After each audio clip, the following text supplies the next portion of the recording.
So we're out now visiting our nest box project. It's a project we started at the beginning of the year.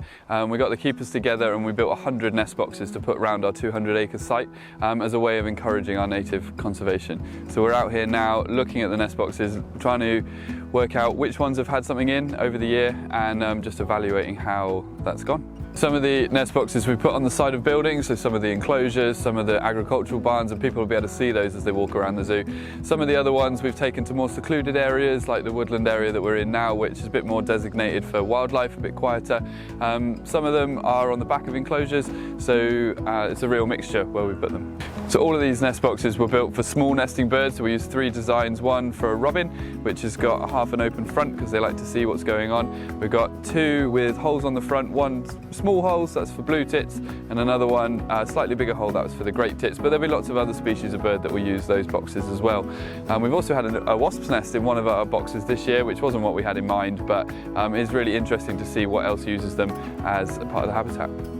The Nest Box project has been through its first breeding season now. Quite a few of the boxes have been used, which is fantastic. So now we'll just review, see if we want to move any, maybe for next year if they weren't quite in optimal positions, and then hopefully get more and more use out of them as time goes on.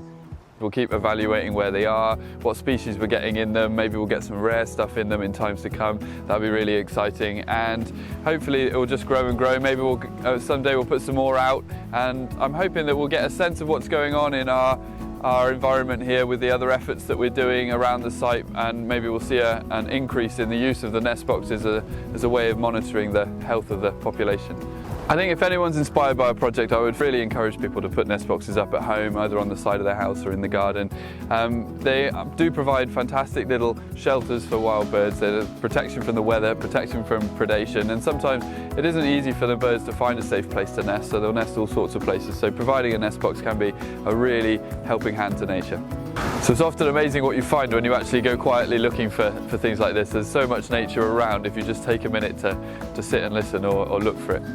So I hope you enjoyed learning a little bit more about our nest box project here at Noah's Ark. If you come to the zoo and join us, do keep your eyes open for not only the nest boxes around the site, you'll see all the different numbers on them, but also some of our native wildlife that may be using the nest boxes as well.